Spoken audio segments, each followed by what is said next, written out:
Let's set the scene. You've just landed in London for the first time. You're soaking it all in. The history, the charm, the iconic red buses. One moment, you're standing directly in front of Big Ben, leaning back to get that perfect wide-angle selfie. But then, it happens. Your hand dips into your pocket to check your phone, but it's empty. The zipper on your shoulder bag is open. Your wallet is gone. You stop, you recheck, you spin around in a frantic panic. And here's the kicker. You don't even know when it happened. Welcome to London, a city where, in recent years, you can have your personal belongings stolen faster than you can tap your card on the tube. Forget bad luck or the occasional clumsy thief. What you're looking at here is a massive, highly organized criminal enterprise which has taken over the streets of the city.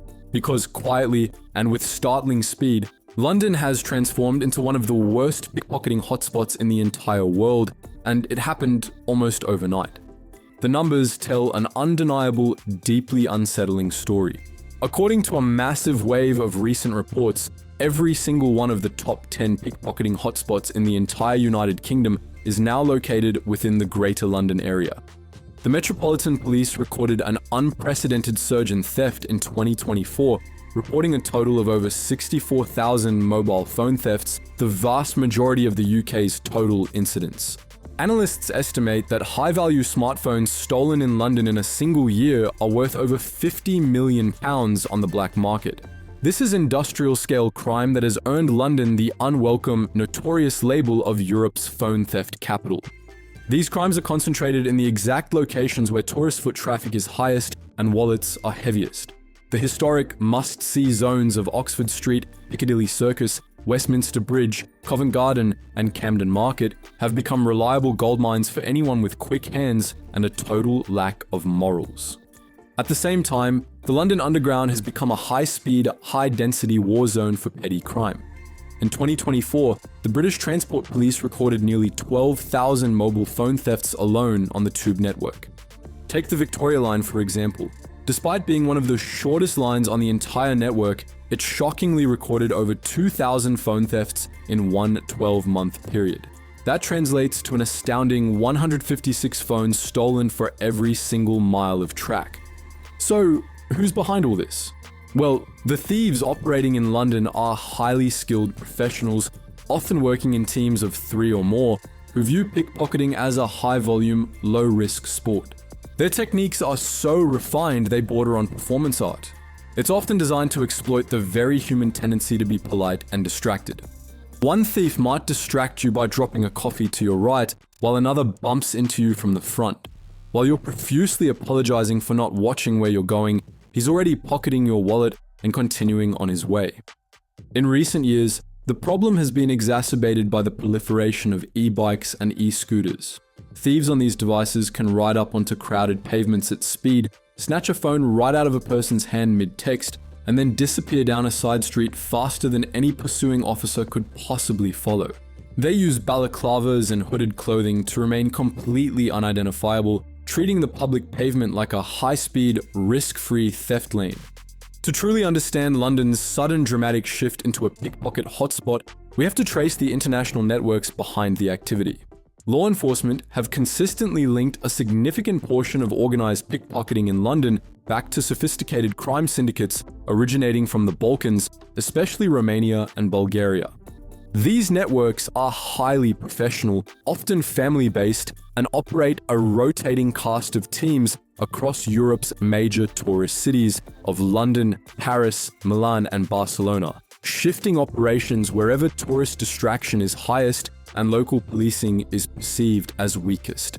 They use burner phones, travel on fake documents, and establish temporary safe houses across the city to maximize profits and minimize risk. The stolen goods, particularly iPhones, are often shipped immediately out of the UK. One major police bust led to a warehouse near Heathrow Airport where officers discovered nearly 1,000 stolen handsets destined for Hong Kong, disguised in boxes labeled as batteries. So, why has London become the single best place in Europe for these criminal enterprises to set up shop?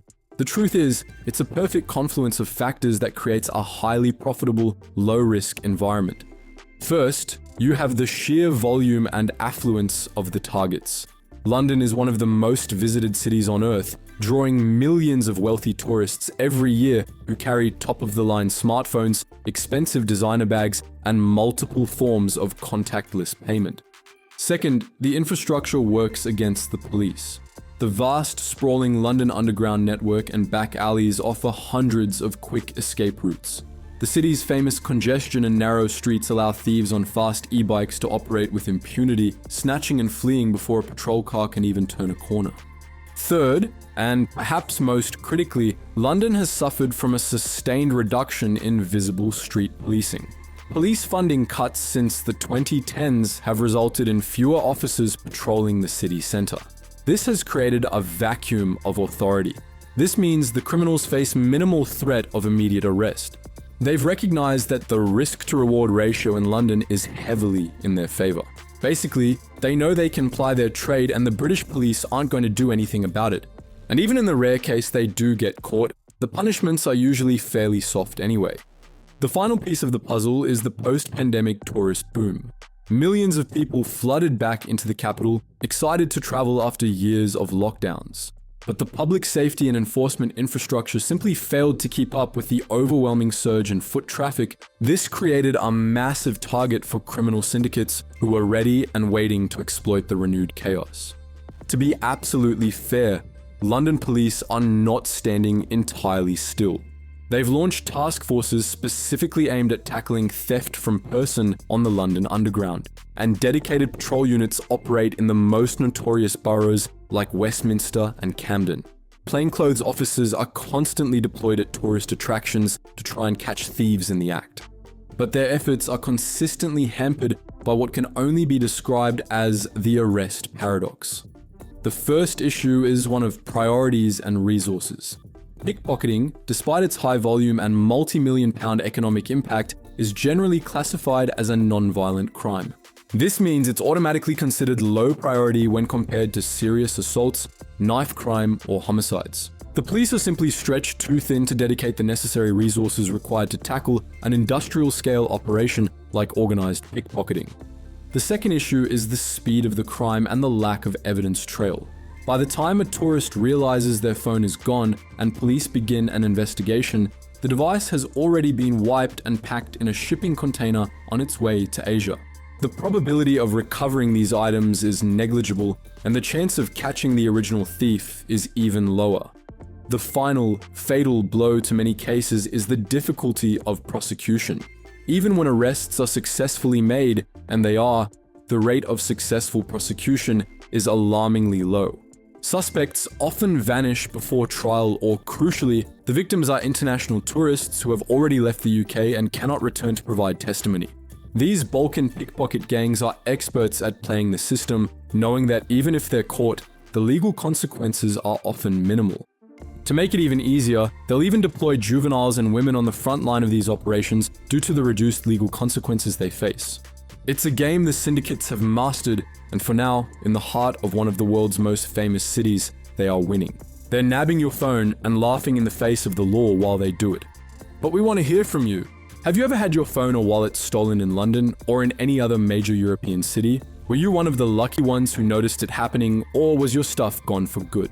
Drop your story in the comments below. Cheers for watching, and we'll catch you in the next one.